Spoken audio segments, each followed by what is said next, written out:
progress. Okay, welcome everybody to our legislative meeting for October 4th. And let the reflect that we have all three commissioners present. We have Commissioner Kearns and French in the chamber, and Commissioner Cooney joining us via Zoom. Thank you, Commissioners Cooney.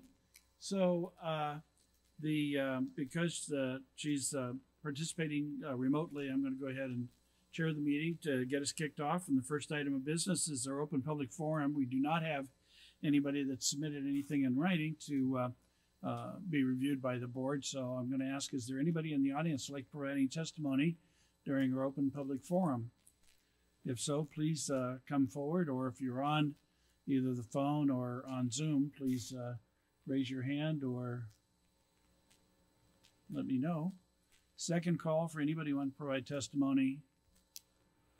Third and final call. See nobody come forward. I'm going to go ahead and close the open public forum and move to our consent agenda. We're going to take two items. I'm going to ask that we take separately. The first, I'm going to ask Mr. Josh Grote if you would like to come forward and make a presentation on item 2L.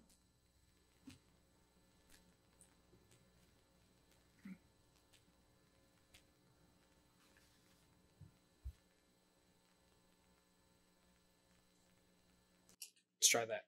Thank you, Commissioners. I am here to bring forward Local 492 SO's contract for your official approval and adoption.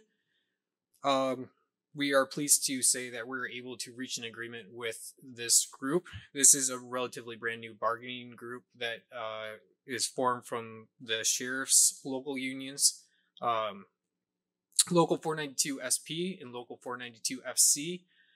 They have merged into one bargaining unit after leaving the master coalition.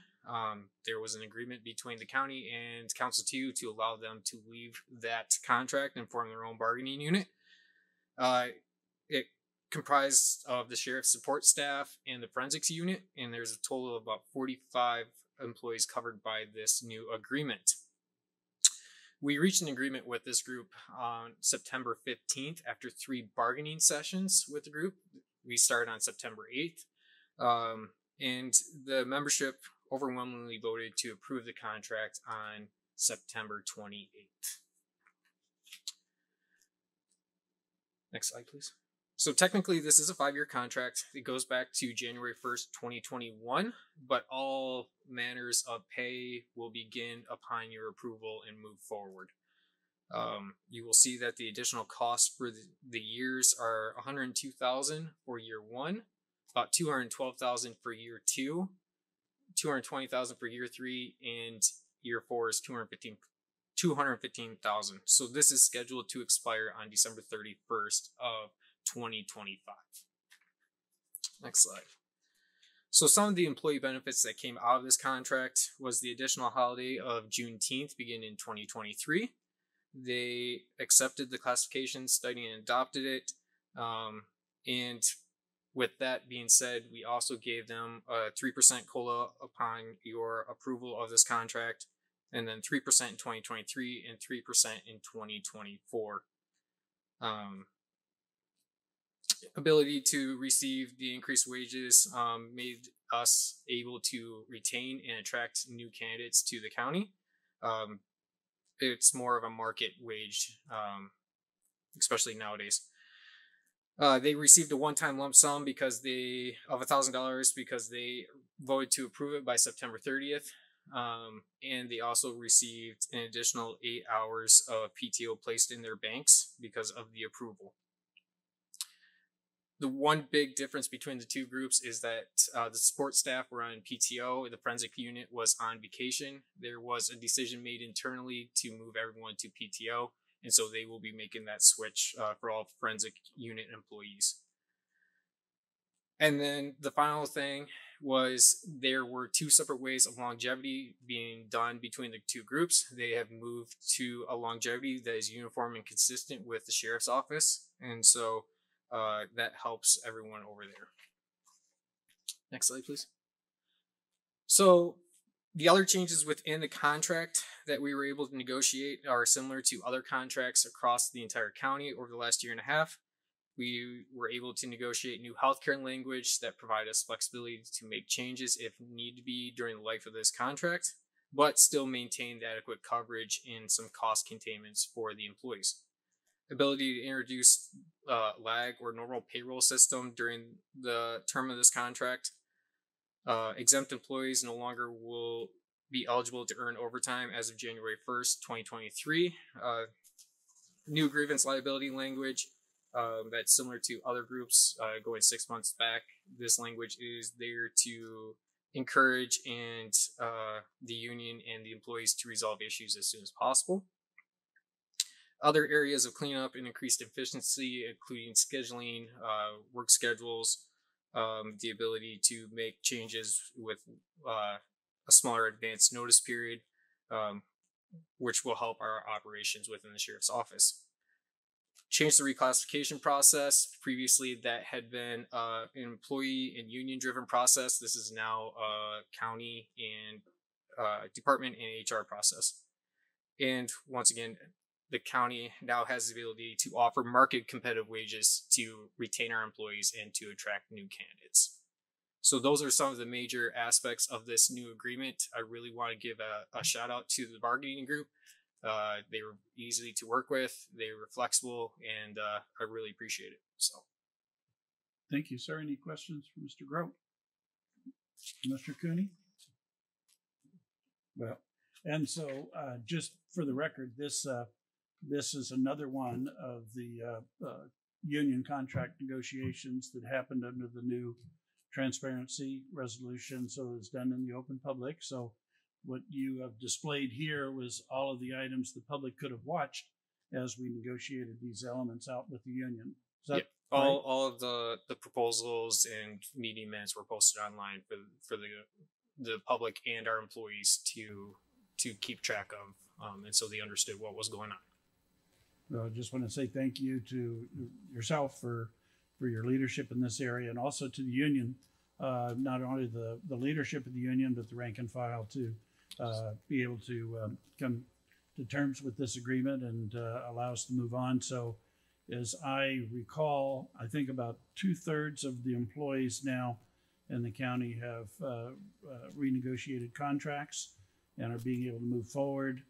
The only unions that have not renegotiated with are those that are not willing to negotiate under our new transparency resolution. Is that accurate? For the most part, that would be the Master Coalition is still open, and we continue to work with them. Thank you. Appreciate that. Very good. Any other questions? Nope. So the other item that we're going to be taking separately is 2M. And we'll deal with that as a separate motion. So with that, the vice chair is open to a motion to approve the consent agenda. Oh, sure. Thank you. No comments were received on the consent agenda or any of the items contained therein. Thank you, Madam Clerk. So chair is open to a motion. Great. I move to approve item 2, including all sub-items with the exception of item 2M, which we will take separately. I will second that motion. Thank you. I have a motion and a second. Any discussion on the motion? Seeing none. All those in favor, please indicate by saying aye. Aye. Aye. Aye. Aye. Thank you. So that then leaves item 2M, and Commissioner Kern. I can make the motion. Okay. I move to approve item 2M on today's agenda in the matter of the selection and approving of the firms for the American Rescue Plan category Other Public Health Services 1.14. And this is P1141 RFP. Thank you. I will second the motion. So we have a motion and a second. All those that Do you want to speak to your? Well, I just wanted to state for the record. So I'm going to abstain from this vote, not because I have any issue with any of the recipients. I have a very close relative that works for one of the organizations that is receiving funds, and so I don't want there to be any perception of any type of conflict of interest. So I will be abstaining from the vote. Thank you, Commissioner Kearns. So with that, all those in favor, please indicate by saying aye. Aye. Aye. Opposed, nay. Let the record reflect that we have one abstention.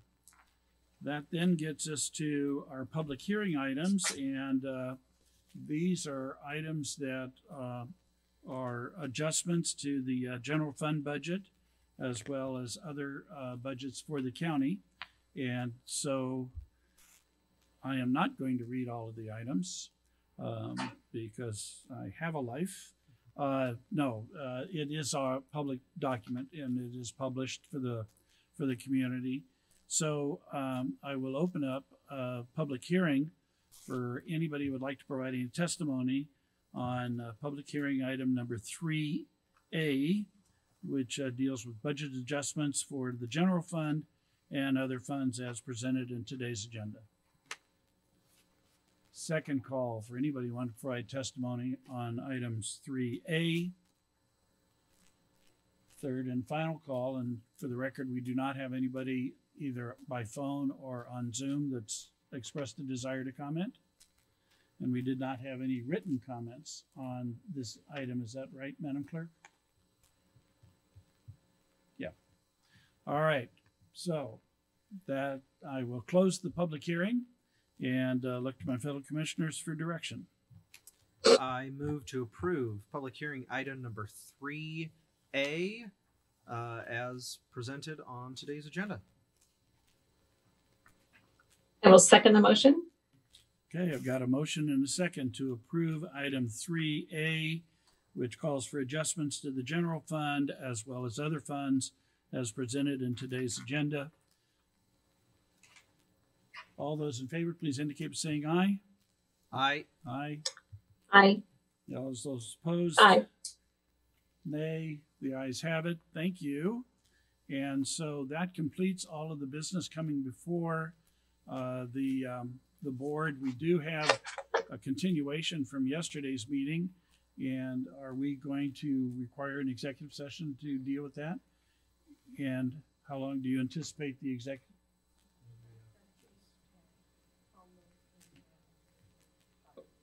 Oh, okay. Sure. So let's deal with you first and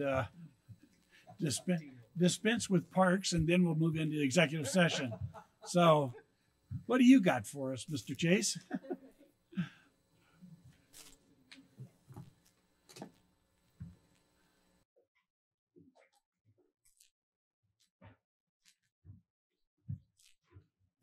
Okay, good afternoon, Commissioners. Thank you for some of your time here this afternoon. As part of our Conservation Futures program, we've received an unforeseen opportunity nomination. And Mr. Knowles, I'm going to turn it over to Paul here, and he will take it away and walk through that process and steps that have been taken. Okay, thanks, Doug. Good afternoon, Commissioners. Ron, if you go to the next slide. So just kind of a recap of where we're at with the Conservation Futures program. Last year, we worked with you to update the program and complete an open nomination round, something we do every 5 to 6 years to essentially create a Conservation Futures prioritized acquisition list that guides Conservation Futures funding for acquisition projects over the next 5 to 6 years. So we went through an extensive months-long process that ultimately landed with you with a recommendation from the Conservation Futures Land Evaluation Committee in the form of a prioritized acquisition list you see up there on the screen.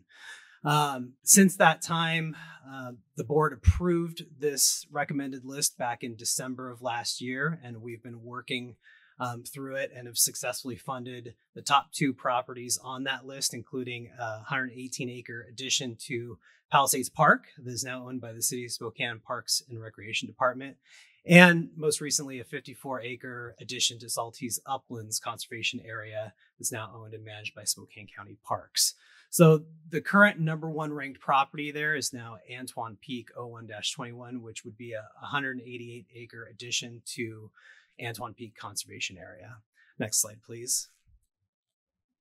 So this just kind of illustrates those two properties we successfully acquired. This is the Palisades property, shown there in orange. Next slide. And the Salties Uplands Edition property there, shown in orange as well. So two great acquisitions in line with the Conservation Futures Program. Next slide, please.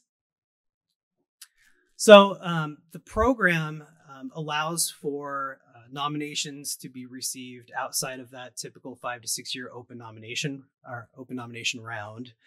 And really, straight out of the program overview, an unforeseen opportunity nomination could occur due to a change in ownership, foreclosure proceedings, or other unforeseen events. So basically, this allows the Conservation Futures Program to act on opportunities that may fall outside of that every 5 to 6 year cycle. And we have received unforeseen opportunity nominations in the past, as recently as 2020, well, this year, and then 2016, 2014, and 2008.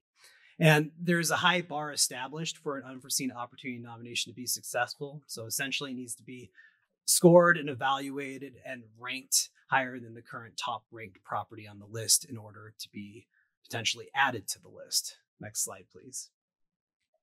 So the process, just in summary, goes a little bit like this.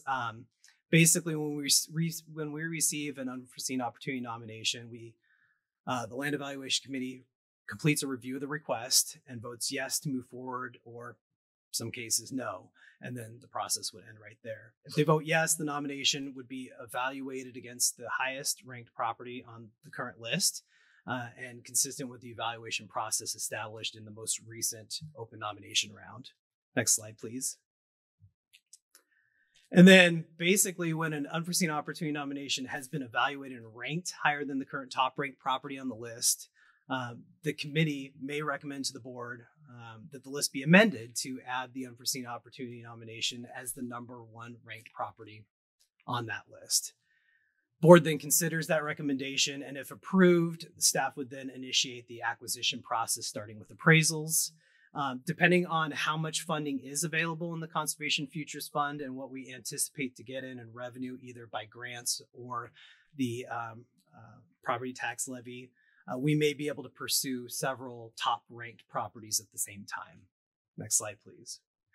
So that's a long way of sort of catching you up on what the unforeseen opportunity process is and why we're here. So we received an unforeseen opportunity nomination back in August. The properties outlined in orange there, adjacent to the Glenrose unit of Dishman Hills Conservation Area. Was a stone's throw from the city of Spokane Valley and very near our Phillips Creek trailhead that we developed and finished in 2020. Next slide, please. Here's a close-up of that property. It's 102 acres in size, owned by Glenn and Deborah McPhee. It's currently listed on the market. And as I mentioned, the closest trailhead is the Phillips Creek trailhead. Next slide, please. A little more context for this property. Trails currently skirt the nomination, including the popular Flying L and Inside Passage trails. The Cliffs Trail is allowed through this property by easement granted to the Dishman Hills Conservancy. And historically, folks have traveled through McPhee's property with his permission on foot and bike through an easement road, which I'll get into on the next slide. Additional consideration here with this property is that when we purchased the Flying L property back in 2018, we also basically inherited an easement through that property for ingress, egress, and utilities that benefits the nominated property. If improved, the road would serve upwards of 15 residences through the conservation area.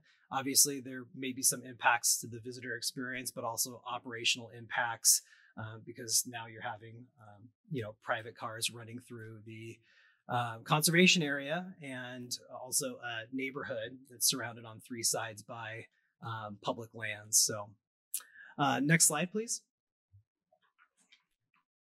And here's a couple of photos of the subject property. Again, dominated by ponderosa pine. The property owners kept great care of the property, has basically thinned the entire 102 acres, consistent with Firewise community guidelines. Next slide. And there are several springs on the property. These aren't the most exciting photos, but evidence that there is water on there. Next slide, please. So recap of the process that we just went through on this. So this nomination was received back in August. The committee voted unanimously to evaluate it. On September 7th, we toured it with Department of Fish and Wildlife biologists. And on September 13th, the committee toured and scored the property. And then on September 20th, the committee reviewed the scoring results and discussed and ultimately approved a recommendation 6-1 to recommend to the board to add this property to the 2021 Conservation Futures acquisition list as the #1 ranked property. So that is essentially the action item that may be coming before you if you are supportive in next week's consent agenda. And next slide, please. And this would be sort of the revised list if the board were to consider this recommendation and approve it. That wraps up my presentation. Sorry, that was a lot. No, thank you. Mr. Chase, do you have any comments? Just again, to top it off, I think we're at a point in the program, as Paul noted earlier, Antoine Peak being the current #1, we've began with appraisals, and we are in a position where we feel that we would be able to continue to pursue that, as well as this unforeseen nomination should the list be amended. So we, with success in grant pursuits earlier this year and last, we feel we're in a good position to move forward should the list be amended and not have to discontinue current efforts on the Antoine Peak property. Thank you. Commissioner Cooney, any comments? Yeah, I just want to just make sure I understand. So the land committee, your committee, they went out and toured this, and they feel strongly that it should rise to the top and ahead of the Antoine Peak. Yes. Okay. Thank you. Just wanted to confirm that when it's an unforeseen opportunity that they would rank this the #1 project then. Correct. That's the recommendation before the board. Okay, Commissioner Kearns. Okay, thank you. So I guess just for clarity, so the only reason we're referring to this as unforeseen is because we didn't know that the current owners wanted to sell it until I assume August is when it was brought in. Is that's why? Yes, correct. It was not. They were not. They did not participate in the original round. They were not a willing seller at that time, and circumstances in their personal lives have changed that position, and so we have an unforeseen opportunity that we've been able to consider. Okay, thank you. Very good. So there's no action for us to take today. This will be on our consent agenda for next week. Correct. Okay, very good. Thank you. Thank you. Okay. Thank you. So I'm not aware of anybody else that's coming, but I see Mr. Firkins in the audience. Do you have? You're just supporting them.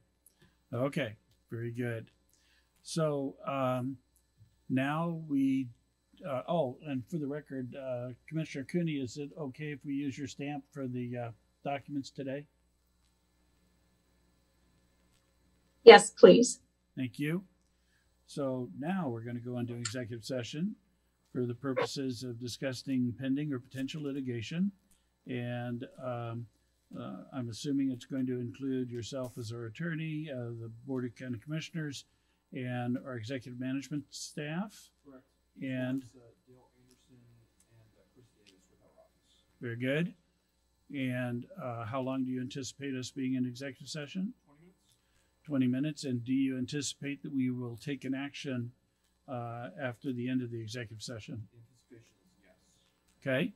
So so we are going to move into executive session. It is approximately 2:25, and let's give us a couple minutes to shift the electronics over and make sure that we keep Commissioner Cooney on board with us in the executive session. And so if you weren't part of the management team or part of the executive session, we'll go ahead and ask you to leave, and we will come back from the executive session in 20 minutes or at 2:45. And there is a potential that we will take an action. We'll decide at that time. So with that, everybody, thank you. So if you can, executive session for 17 minutes.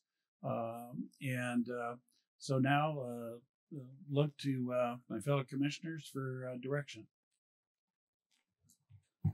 Commissioner French, I move to approve a resolution in the matter of authorizing the filing of a lawsuit for abatement for nuisance and injunctive relief against the owners of real property within Spokane County identified as assessors parcel numbers 35222.1101, 35222.1105, 35222.1109, 35222.1111, 35222.1312, 35222.2101, and 35222.2311.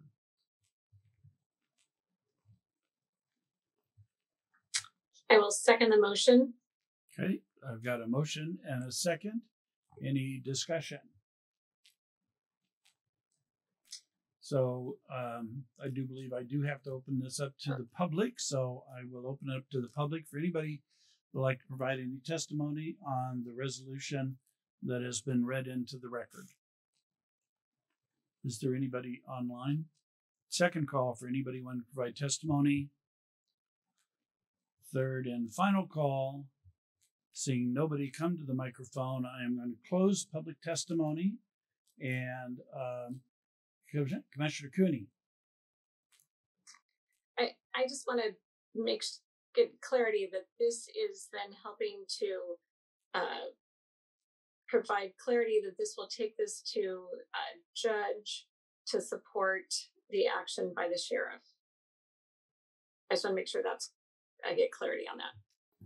Yes. Okay, That's correct. thank you. Okay. Commissioner Kearns, did you have any comments? No, just this is the next step in a process of correcting, quite frankly, something that's gotten completely out of hand at the fault of DOT and the Department of Commerce. And so this is the next step that allows the sheriff to proceed in honestly helping a situation that has gotten completely out of hand. Okay. So at the point where all those in favor of the motion, please indicate by saying aye. Aye. Aye. Aye. All those opposed, let the record reflect the motion passes unanimously. And then Commissioner Cooney, can we use your stamp on this one? Yes. Okay. And I believe that completes all the business coming before the board. So I will, with that then, adjourn the meeting at 3:05 on Tuesday afternoon. Thank you very much. Safe travels, Commissioner Cooney. Thank you.